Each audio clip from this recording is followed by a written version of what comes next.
Hey, everybody, and welcome to the Katie Weaver Show. This is Katie. I'm your host. I'm happy to be here.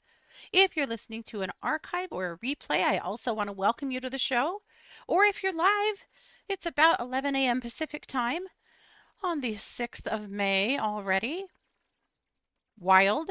Here we are. And welcome. I want to let you know we're over in the chat room. And you can find the chat room by heading over to 12radio.com. That's number one, number two, radio.com. Click on the chat button and you'll be redirected into the Facebook chat. Or if you'd rather watch this event than listen, you can do that by heading over to YouTube or Facebook and look for Katie Weaver Domestic Mystic, and you'll see my live stream. So that's how we do it. How is everybody? Is it, is it a weird energetic time? Is it just me? Yesterday was the heaviest, flattest, grayest day, and today is just all all engines running. I don't know what the difference is. Sometimes it's something that we can see, like it's something going on in the stars, and sometimes it's the Schumann resonance, and sometimes it's just the collective energy, and sometimes we just don't know. But that's kind of where we're at right now. So interesting stuff. Glad to see you guys here in the chat room. Welcome. But I am curious to know how this energy is settling for you. That new moon was kind of abrasive last week, I thought. And now, obviously, we'll be moving into a full moon here in, I think, about 7 days, maybe 6 days. And, well, we'll see. I have some show and tell. I have something to show for myself. We have our biggest witches market coming up in just, oh, 2 weeks. It's one of the biggest ones of the year. We do a couple, but these are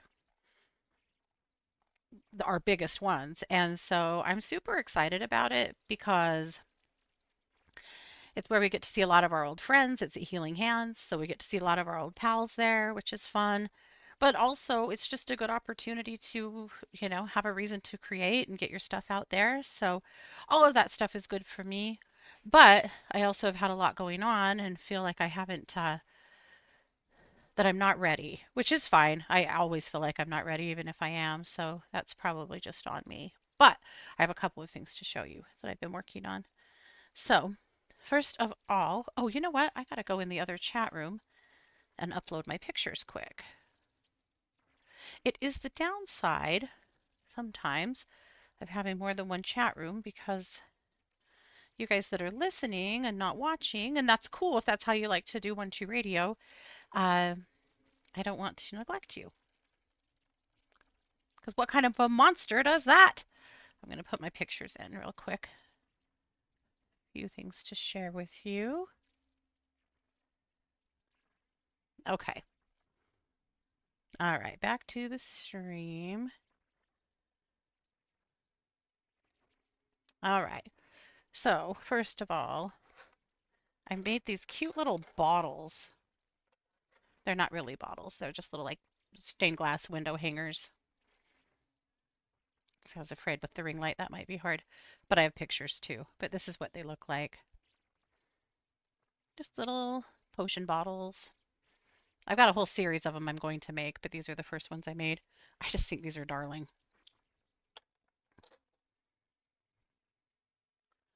And that's a better picture. See that fancy glass? The clear textured glass is fancy, super expensive. You don't get very much of it. You use a little bit of it on stuff, and it's just super cool. I love it. And then this awesome piece. It's a spider's web. And it's got 3 different kinds of glass. So 2 kinds of textured glass that are iridescent and one that is not. I'm kind of covering that up. But is that not the cutest thing? I have another one that I'm in process of putting out, but I love these. They're so cute. So they'll be a part of my drop on the 15th, as well as just being ready for my fairs. There's another picture of it outside. I went out to get better natural light and it's overcast. So I don't know if that helped me, but that's what they look like. So super fun. And I actually have two kilns running as we speak. Lots of other glass coming. So anyway, just got a lot of stuff going on and I'm in the flow right now, which I've talked about this before, but for me as a creative, I'm in the flow or I'm not. And if I'm not, there's not much going. But right now, all I want to do is make glass. So that's good. And other things. So it's a tough balance. But just have to remind myself I'm lucky that I have the time and the resources and the space to, do all the things at least a little bit. So it's probably fine. But I wanted to tell you about this visit we had on over the weekend. Scott and I took a kind of an impromptu trip to Boise. We needed to run down and get some stuff from the kids and, go visit them. And we ran down there for on Friday. And on the way, I thought, I haven't told anybody where we are. Well, besides my kids, but so I messaged my sisters and said, hey, just so you know, we decided to take a last minute trip to Boise. We're on our way. And they were both like, jealous. I need a trip to Boise. So I was like, well, get in the car. Well, they did. And so Kara and her husband and Christy and Rhonda all met us in Boise, and we just had a lot of fun over the weekend. We went to the farmers market. We did some other shopping. We always have to go to Trader Joe's because we don't have one anywhere near us. And we went to the Raptor Center. Now, this is a place I've been to lots of times, but my sisters have never been to. And last week, maybe a week or so ago, Christy said, I have always wanted to see a harpy eagle. Always. They're just fascinating to me. I love them. And I'm like, well, I know where there's a harpy eagle. I've met him.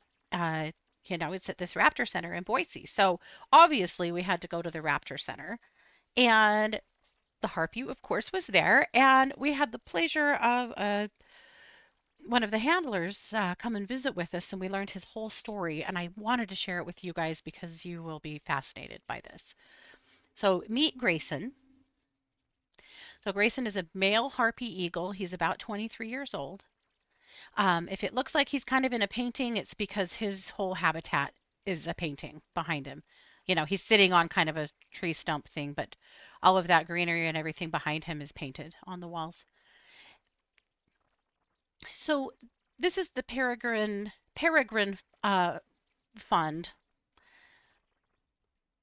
And what they do is conservation for birds that are, particularly birds of prey, that are in danger uh, of going extinct. And so way back many years ago, they actually, the harpy eagle was their main project. And so they were incubating harpy eagle eggs, they were continuing to populate the harpies, and then they were sending them back to South America where they originate. And then, as the harpy movement got stronger and the population got stronger, they moved those efforts to South America, and then they became a condor rescue center.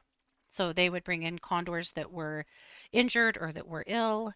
And also, they had their own breeding program to help bring the California condor back from the brink of extinction. Because the California condors back in the 80s, or well, back more like in the 90s, I guess, and beyond, the condor population just nearly went completely away. And one of the biggest reasons why was because of hunting, because hunters uh, were using bullets and particularly buckshot that was leaded. And as it turns out, a lot of big birds, but particularly condors, are really sensitive to lead poisoning. And it kills off, like you could have a whole flock of condors that feed on one piece of carrion that has shattered bits of lead inside of it, and you could kill a whole flock just like that. What they discovered is it's the tiniest amount of lead. So they've had this huge push over the last couple of decades to eliminate lead in ammunition. The US has not eliminated lead in ammunition across the board. However, a lot of ammunition makers have eliminated lead, and hunters are constantly being compelled, even like my husband was saying through the Fish and Game, like when he puts in for his hunting license, right on their main page, there's a call to action to please stop using lead ammunition because it's not just it's not just California condors. It's a lot of big birds, hawks, owls. Any raptor is really sensitive, and littler birds, but they don't necessarily eat the carrion like these guys do. So anyway, long story short, they also helped save the peregrine falcons from the brink of extinction. The peregrines nearly were extinct due to DDT. So anyway, it's a very special place.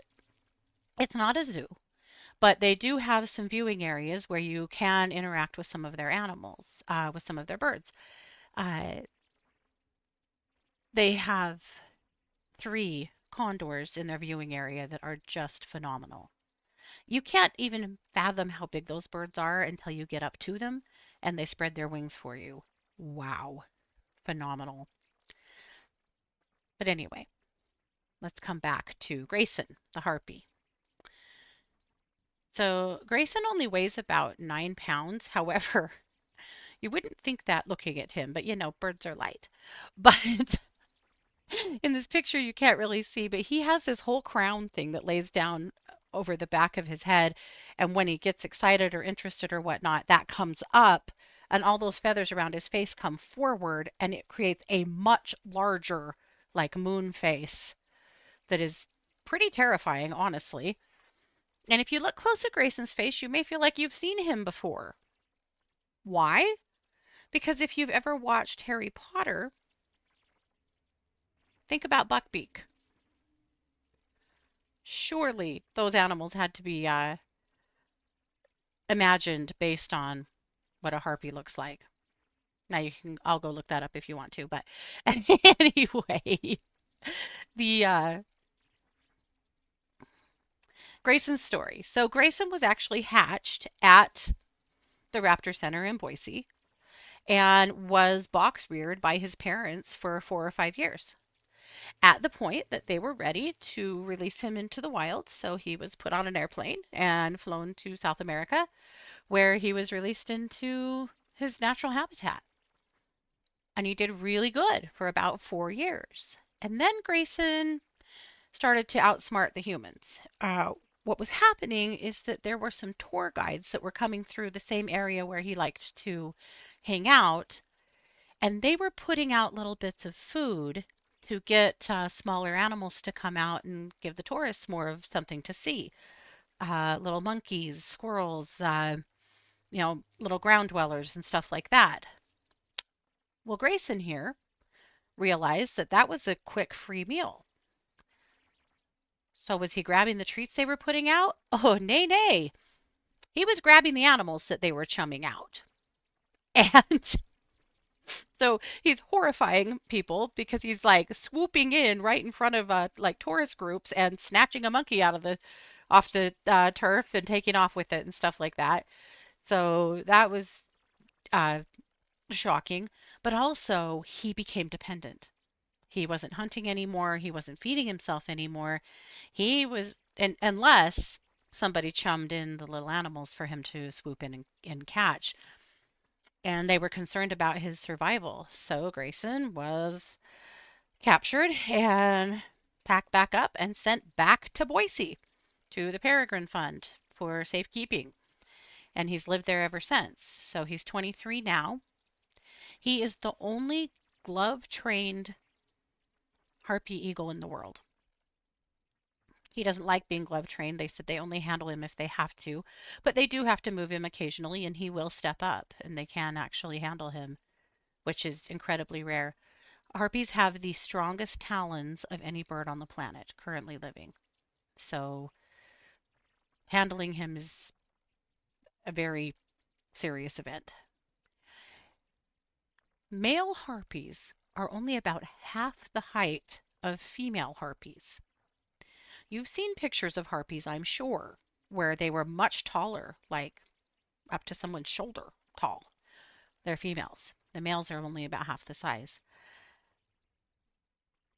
One of the things they told us about Grayson is that he had an old handler clear back when he first lived, was hatched here and lived at the Peregrine Center in Boise for a few years, until he was sent to South America.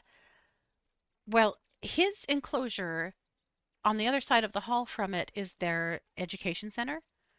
And in the education center, they have film playing all day long of, educational videos and things. And that handler is in some of those videos. And the lady that we visited with on Saturday there said that he sees her and he knows her. And you can be interacting with him or taking care of him, or, people are standing in front of his enclosure, viewing him. And if she's on the screen, he's looking around people and up above them, trying to get a look at that screen because he sees her and he knows her. Phenomenal. Yeah. Anyway, very, very cool experience. And I'm glad Grayson is safe. But holy hell, intelligent bird. Wow. Yeah. So, bucket list for Christy. I'd seen him before, but we learned a lot more about him, which I just thought was really fascinating stuff. So, right, birds are so smart. I was thinking about that yesterday, Laurie. Laurie said, I wonder why the word harpy is normally associated with an angry woman. Right? I was thinking about that too. I'm like, why? Well, maybe because those big female harpies standing at like 4 feet tall are scary as hell, I guess. Or maybe it's completely different. I kind of thought that harpy had like a mythological connotation, didn't it? Or am I wrong? Maybe I'm wrong. Yep. Sid said, sounds like another example of how human intervention always messes up the wisdom of nature, right? Grayson probably gave some tourists the show of a lifetime seeing him snatch a monkey, right? Oh, God. Yeah. Yes. It just goes to show, too, that feeding the wildlife is not wise. A lot of times, like around here, sometimes you see people that we end up with bears kind of in the like my neighboring communities, the mountainous communities, where they end up with bears coming onto their property, bears coming in, causing trouble, especially grizzly bears. That is insanely dangerous. And occasionally they catch a local that's been feeding them and chumming them in so that they can see them and interact with them. And so the saying is a fed bear is a dead bear because once bears start eating human food, they're a lot less likely to go catch their own. Now they just want to come and rummage through your trash can or your car or your picnic basket or your family picnic or whatever. And in the abundance of caution and safety of humans, what happens? Well, the bears get exterminated because the people did that. So I was thinking about that with Grayson that probably the practice of feeding any of the wildlife maybe should be frowned on, but that's where I'm at on that. So anyway, just wanted to share that. That was a pretty cool experience. I'm going to jump in the other chat room real quick here. I do have my eyes on all of the chats, so if you are commenting wherever, I should have my eyes on it.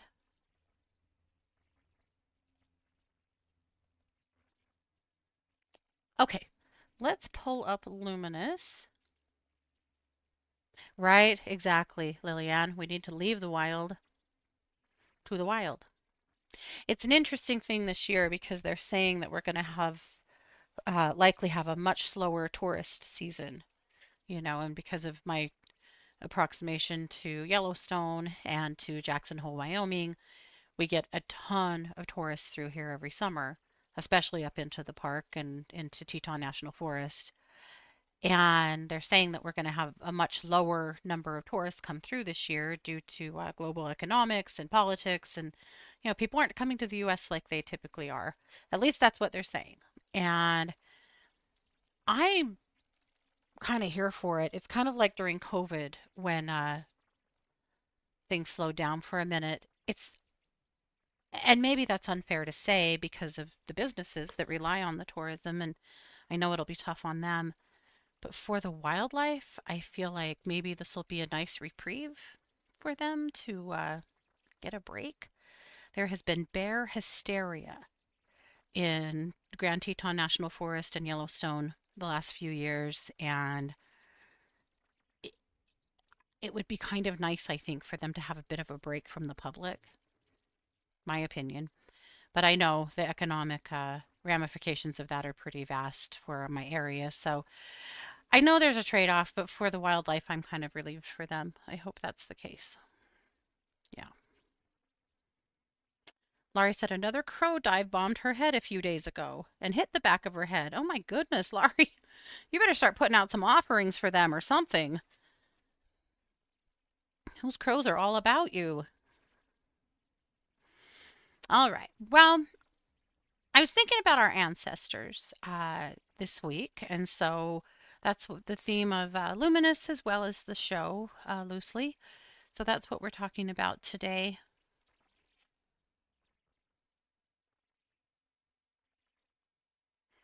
So I did call this edition the Whispers from the Ancestors edition. I'm going to share a link with you guys. Oh, let's see. I'm doing everything wrong. Hold on. My brains are kind of scrambled, and it's a for a good reason, for a change. I actually had a really cool experience today over on my true crime podcast.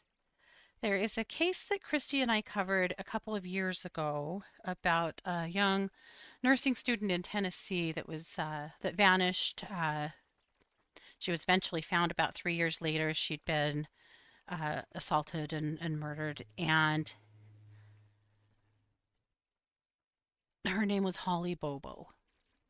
And Holly Bobo, uh, the case has kind of taken on a life of its own. This was in 2013. There were finally arrests after her body was located, and some men went to prison. And like the main guy that they thought did it, this guy named Zach, he went to prison. One of his co-conspirators testified against him. He was the star witness for the state. And not too long ago, a couple of years ago, that key witness, now this was in 2017, right? I mean, Zach's been in prison now for 8 years, as well as the other co-conspirators. Just they all had different kinds of sentences. His was the main. Um, he has now that key witness now has recanted his statement, and there's some other evidence that's come out that uh, Zach's team is now asking for a new trial. And anyway, so it's this old case that kind of got reopened. And so Christy and I had received an email a week or two ago from a producer at ABC, at CNN, who said that one of their reporters is doing a deep dive podcast into the Holly Bobo case. And they saw our coverage of Holly Bobo, and they wondered if we'd be interested in having her come on our show and discuss the Holly Bobo case and her podcast and what she has going on, and just do an interview with her. So we felt like, yeah, you know, in the true crime world, to get an opportunity to do something like that is pretty rare, and it's just exciting.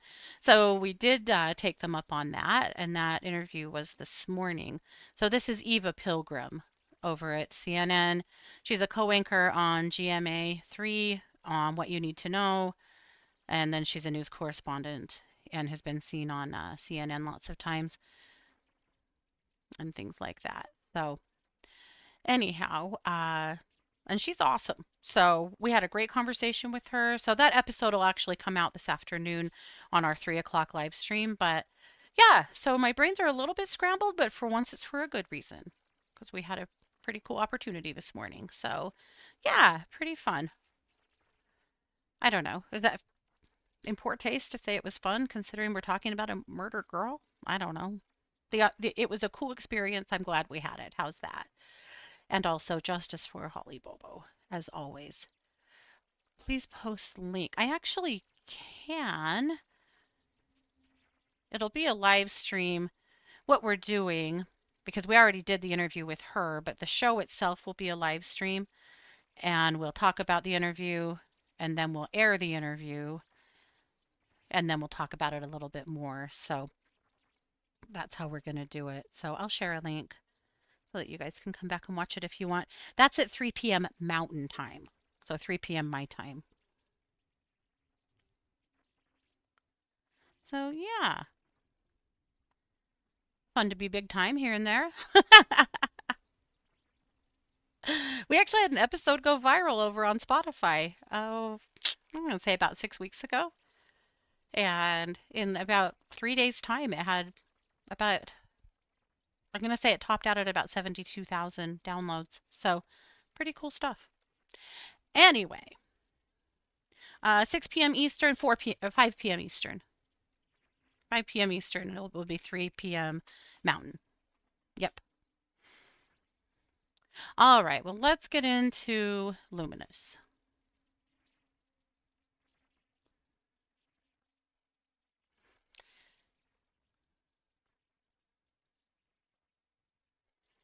Okay.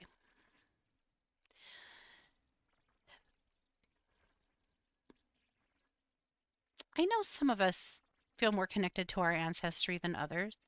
I know some of us know about our ancestry a lot more than others. I will say that one benefit of being a kid that was born into the Mormon church is that Mormons are huge on their ancestry and their genealogy. And so the genealogy in my family has been done back hundreds and hundreds of years. So I can spend many hours on family, on genealogy sites and ancestry sites, researching all of these people because their work's all been done. It's all there. I know not everybody has that. And I know not everybody even knows who their blood relatives are. Like, I understand those things. And then you really kind of have to fill in the gaps. And I know it's not quite the same, or maybe it is. Maybe it's just a feeling that you have in your heart. Maybe you know at least where your people came from, and you can at least tap into that energy. But for a lot of us, we just feel a very deep connection.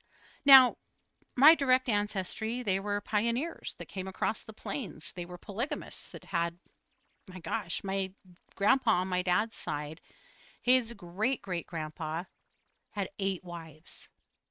So people will say to me, "Hey, do you know this?" Their last name was Brower, and so people will ask me, "Hey, did you know the Browers, that live in this town, or do you know of this guy?"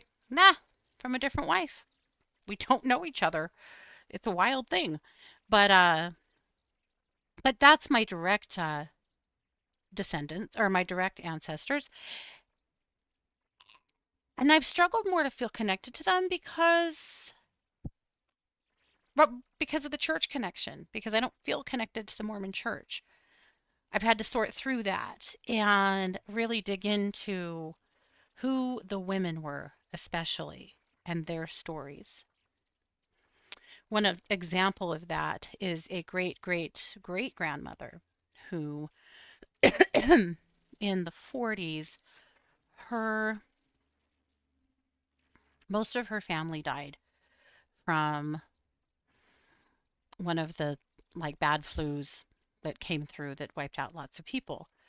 And she lost her husband, she lost her little children. Like, it was really bad. She lost a lot of people. And her one remaining son was an adult. And his answer to that was to place her in a mental hospital. And at the time, women could not sign themselves out of a mental hospital. And she lived there until she died. What was wrong with her? Grief. Just grief. But she didn't have any rights. And so he moved to another state and never looked back. She died there. She was buried in an unmarked grave there. And about 20 years ago, some cousins of ours, probably more, because I was a teenager when this happened, uh, I forget how old I am. But let's say 25, maybe 30 years ago, some cousins did their due diligence to find her grave and what we'd call crowdfunding now, but raised up money within the family to purchase a proper headstone for her to mark her grave. And I visited her grave a couple of times. It's in Blackfoot, Idaho, which is about an hour away from me. I feel deeply connected to her. Uh, and at any rate, that's how things kind of were, right? So, but I think about her and what she put up with in her lifetime, the things that happened to her, and the things that happened that she was involved in. She lived in Idaho, she lived in Wyoming, she lived in Utah. She did come here with Mormon pioneers across the plains. That woman knew more hardship than any of us will probably ever know in our lifetimes. More poverty, more hunger, more devastation. And yet she just kept on going. Uh, I like to think that even though her circumstances, as they were towards the end of her life, she lived for, I'm going to say, about 9 years in the mental hospital. Uh, that she was probably still there in service of others and taking care of people because that's who she was. It's what she did. Uh, but I always feel really connected to her and to her story.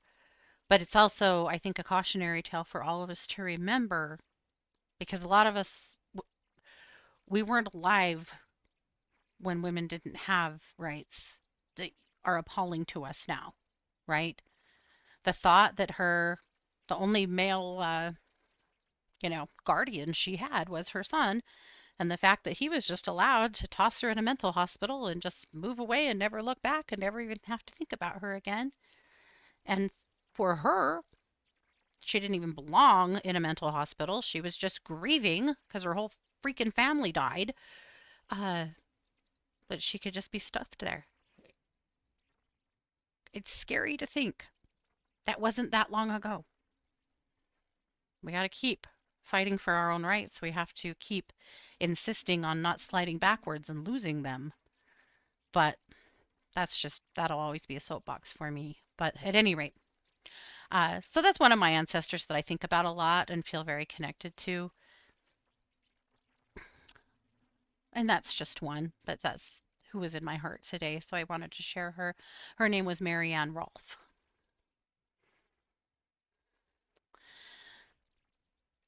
So, what's up with our connection to our ancestors spiritually?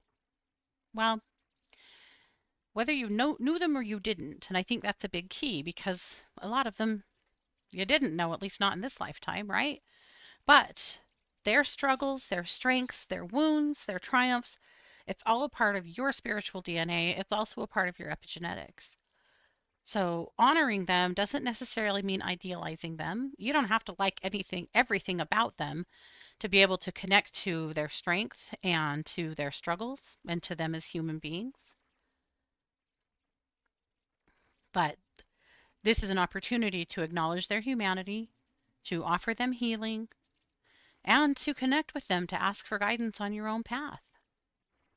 I promise you, my friends, there are people lining up that want to help you, that want to be a part of your journey, that want to commune with you.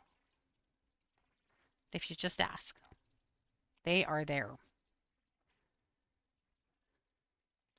I think one smart key for all of us is to consider what we're going through and what ancestor that you may think of that maybe understands that plight.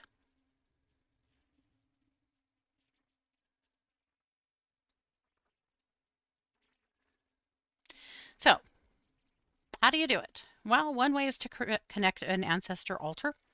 This is a space to connect. We've talked about ancestor altars a lot, but it's just a sacred little spot where you can honor your people. Altars don't have to be anything fancy, they just need to be in a spot, right? They could be a shelf on your plant stand. It could be the top of your dresser. It could be just a little bookshelf somewhere in your house. It could be an end table. For those of you that have cats, and for me that has dogs that are also thieves, uh, altars and things like that, you kind of have to choose a spot where you know nobody's going to be fiddling around with it, right? But at any rate, you can decide what's perfect for you. The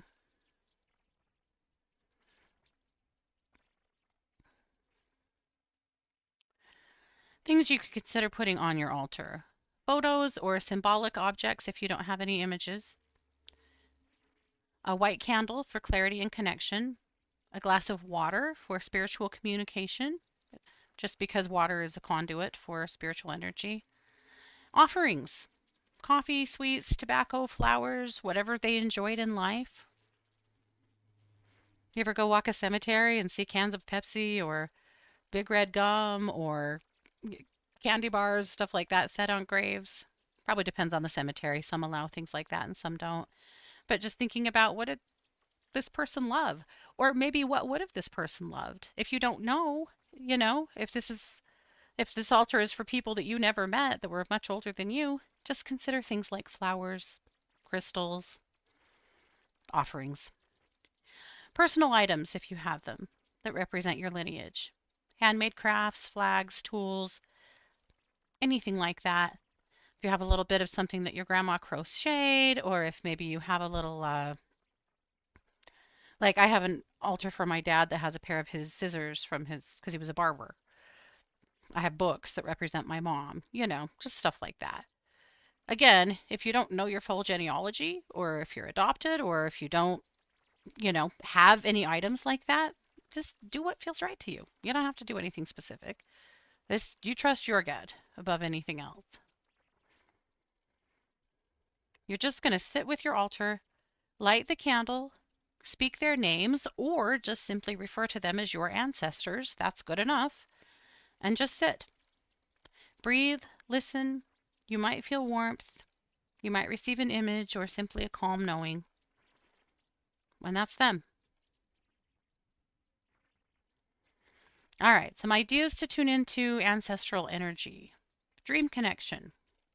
Before your bed, ask your ancestors and your guides to help them to visit you in your dreams. Keep a notebook. We've talked about this a lot, but the problem that you're going to find when you have dream connection stuff, when you wake up, if you don't immediately move that to a different part of your brain, you will lose it back to your subconscious really fast. So, if you wake up from a dream that you want to remember, you should immediately speak it aloud or write it down. When you do that, you move it to the correct place in your brain, in your long-term memory, so that you can hold on to it. If you don't, again, it will slip back into your subconscious, and later in the day, you'll be like, I had the wildest dream last night. And then you'll wonder for a while what the hell it was, because you don't know, because you've lost it. Not really lost it. It's there somewhere, but it's not in a place in your brain that it's easy to retrieve. So again, if you want to remember your dreams, relay them quickly. Even if all you do is just speak it out loud, that's enough. But you can journal it if you choose to. That's entirely up to you. Oh, Pamela had a crazy dream last night, and it's gone. I had a really weird dream about my mom the other night, and it wasn't a good dream. I rarely have bad dreams about my parents. This was a weird one, but I tried to relay it to Scott later and could hardly come up with any details. All I know is it wasn't her, but it seemed to be her. Right? Boo. All right, a letter burning ritual. Write a letter to an ancestor or a group of them. Thank them, ask questions, ask for forgiveness, ask for support, and then safely burn your letter, however you choose, releasing the message into the spiritual realm, into the universe. How about breaking the chain? If there are things in your family that you'd like to overcome, sometimes it just becomes, in some ways, your job, should you choose to take it on, to break a pattern, to break a chain, to do some healing for your family. Every family's been through some shit, right? Every family has. But some families much more than others. And sometimes you're the one that says the buck stops here. This is where this unhealthy stuff ends. I'm not going to do this. This isn't going to be me. So you can pick a family pattern that you want to heal. Maybe we're talking about scarcity. Maybe we're talking about people pleasing or emotional silence. Maybe we're talking about alcoholism or abuse or something a lot bigger and heavier. That's up to you to decide if there's a pattern that you're breaking. Write it down on paper, speak it aloud, and then tear it up or burn it while saying, "This ends with me. I choose something better for those before and after me." It is a powerful thing to start healing your ancestry. The other thing that we can do is take a look at the epigenetics around your family.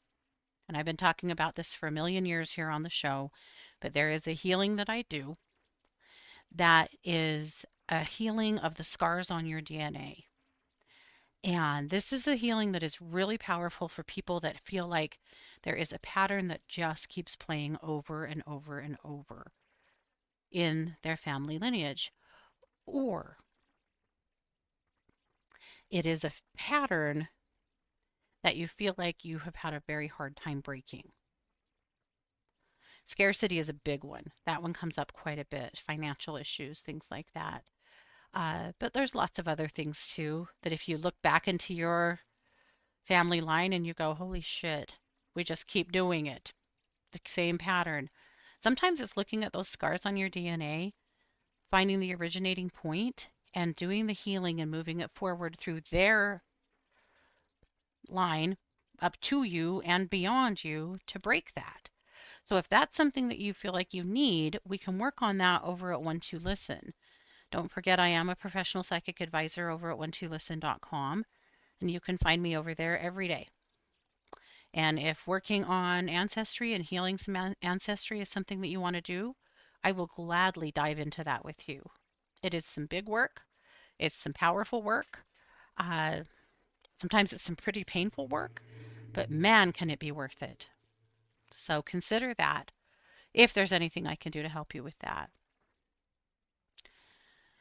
Don't forget that you are the dream of your ancestors. You carry their magic. You carry their strength and their wisdom. There's a lot about your ancestors that is you.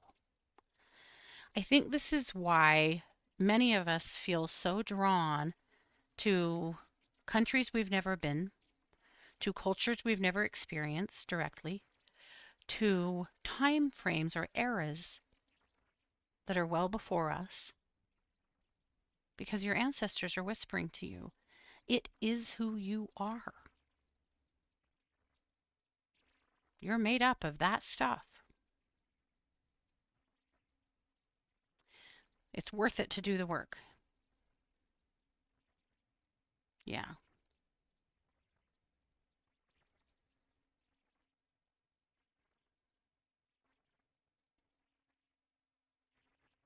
All right. Moving on. Kelly's article this week at Refeminist History, she called it a mini retrospective, but it's just a little bit about her and some things going on in the world and things of that nature. And I loved what she had to say. Kelly has a lot to share, a lot of wisdom. Okay, my tip this week, I put together a simple ancestor candle spell. So you're going to need a white candle or a color that feels connected to you or your family, a quiet space, and a photo, heirloom, small item to represent your ancestors. Again, your choice. So, to do the spell, you're going to set the space, take a deep breath, light your candle slowly and with some care and intention. And you're going to speak, "I light this flame in honor of those who came before me." You could also carve your family name into the candle if you choose to. Then you're going to call them in. You're going to speak aloud or silently. "Ancestors known and unknown, of blood and of spirit, I welcome your wisdom your love and your presence. Sit with me in peace. Guide me in strength.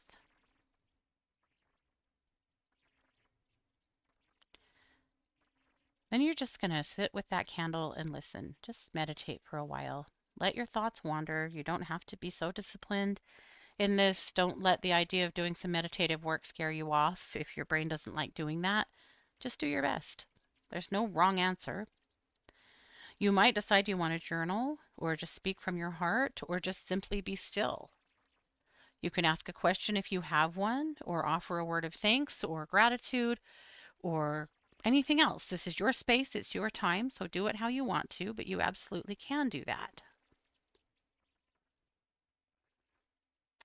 And then close the spell. When you're ready, blow out the candle and say, "The light remains within me. Thank you for walking with me." Simple enough. When you choose to do something like that, then pay attention for the next while to how things are going down for you. Do you feel like you're walking a little bit less alone? What's going on in your dreams? Some of you dream a lot and some of you don't, so that's not always the best measurement, but for some of you it may be. What's going on in your meditations? What's going on with what you're manifesting, what your goals are, what you're working on? I mean, what if I told you you had a whole army of people behind you that want to support you? I know you don't always feel supported, and I know the world doesn't always support you. I understand that. Unfortunately, sometimes having a human experience just super sucks, and there's no brilliant explanation for that. I know that. But I like the idea, at least, of feeling like there's a little larger army standing behind you, you know? Especially when you're working on your goals or you're working on yourself, or you're just working through life the way a lot of people are.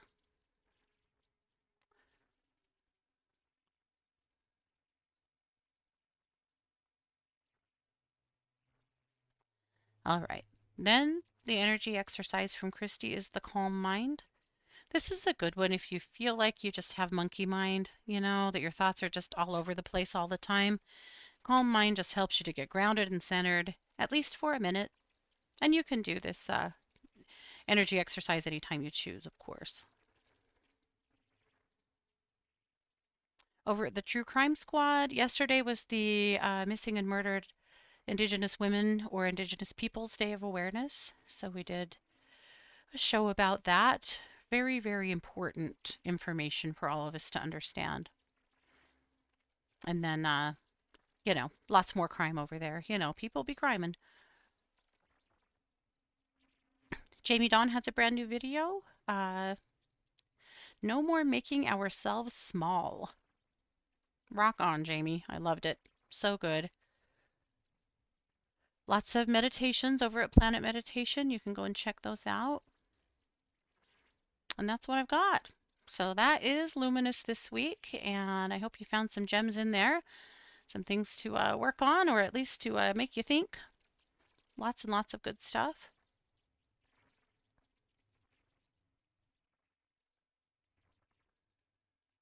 I'm curious to know what are you drawn to that doesn't make sense in your life? As in a country you've never visited, uh, culture that you weren't raised in, but you feel a great draw to? What's of interest to you? You guys know this because I've said it a million times, but for me, it's always been England, Ireland, Scotland, that time period. And then when I did my ancestry, I discovered that my ancestors would have been in the area of Stonehenge at the time that Stonehenge was created. So, do I have some druids in my midst? Maybe so. That's the kind of like the old religion, that kind of energy is what really, really draws me. And I do have ancestry there. It's a huge bucket list for me to go. I've been to England, but I would really, really like to go to Ireland and I'd really like to go to Scotland and I'd like to take my kids. So, lots and lots of work. I'll have to do some major work on my legs in order to be able to do that because walking is a pretty good challenge for me as it is with the disability I have in my legs. And, well, a lot has to happen for me to be able to pull off a trip like that. but, but maybe it will. I actually just recently had a pretty good breakthrough with a specialist that can help me. Now it's just convincing my insurance that I'm worth that. So we'll see where it goes. But I might have some good and exciting news on the forefront. It's going to require 4 surgeries, and my insurance will really have to get involved. You know what healthcare in the U.S. is like. But anyway, something I'm working on in the background that's kind of exciting and also kind of terrifying. And well, we'll see. We'll see where it goes. So I probably won't have news for a while on that, but it is something I'm working on. Sherry said blue water. Oh, interesting. Tara said Mediterranean as well as Ireland and Scotland. JR said Russia and Italy. Wow.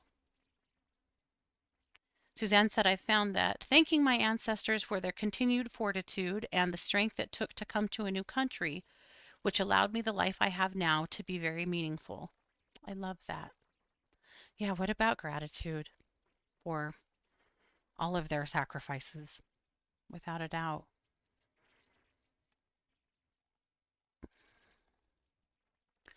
You know, I had a few requests. I definitely won't get to everybody, but um, Lillian said, could you please do a little clearing for me? I had norovirus and it's lingering, plus a little vertigo and eye problem. Oh, you had noro. I'm so sorry.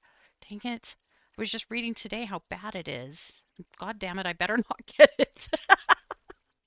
I've had my fair share this winter. We're moving into spring and I'm feeling better. Okay, Lillian, let's get some grounding going for you. I'm so sorry you've been sick.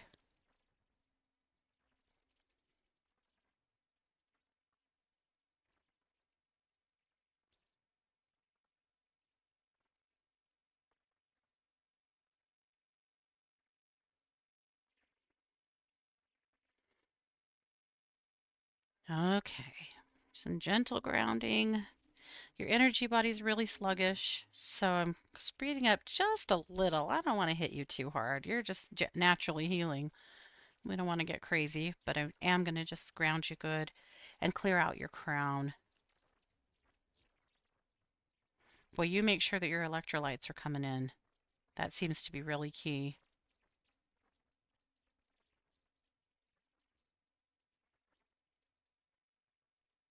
All right, there you go. I'm sorry, darn it. And Laurie would also like some work on her chest. She is still coughing up some phlegm. Laurie's been sick for weeks upon weeks. Yes, let's work on that.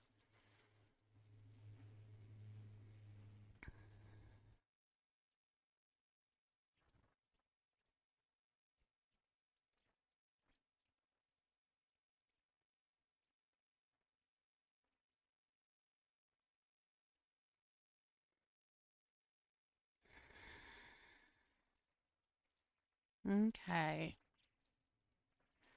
All right, so I'm going to call in the healing properties of ruby and of gold. And I'm going to put that together in a big chi ball and just press that right in the middle of your chest.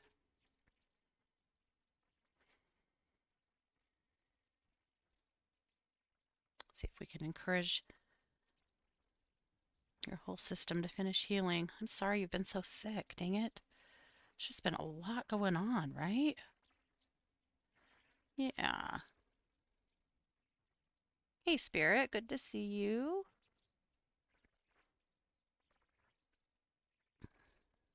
Suzanne, I hope you are healing up well.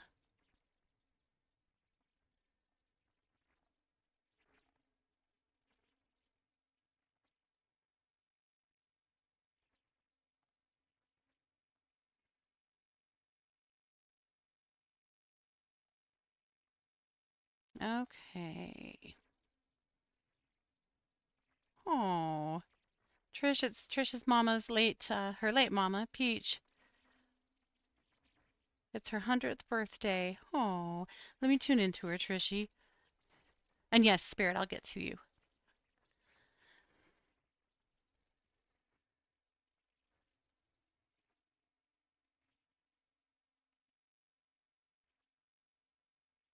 You must still be working on the house. She likes it.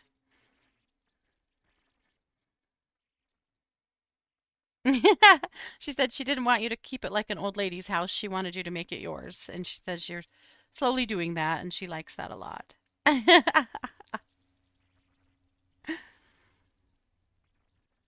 You must feel them in that house all the time. They are both so present.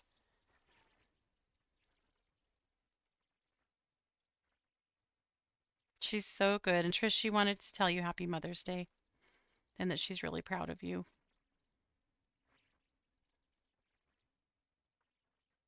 Yeah, I really do love that you get to live in that house and just get to feel them. Okay. All right. Yeah, Spirit, let's do a quick clearing for you. And it's probably the last we've got time for. Oh, Suzanne said, yeah, she said she's on the mend. She had surgery. Still painful, but I'm trying to allow the healing and not push too much. Sure. That's been a lot.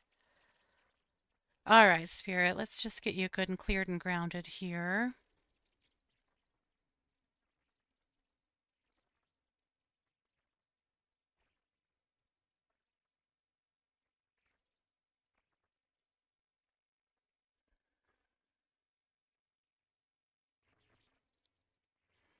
And I know things have been a struggle for you, and I'm sorry, darn it.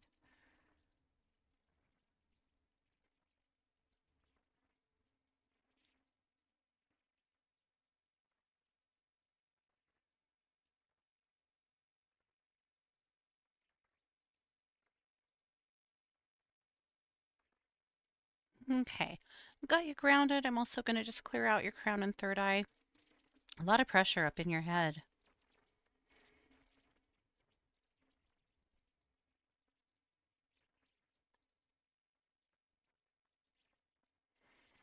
Your crown's pretty big, so pulling that in ought to help.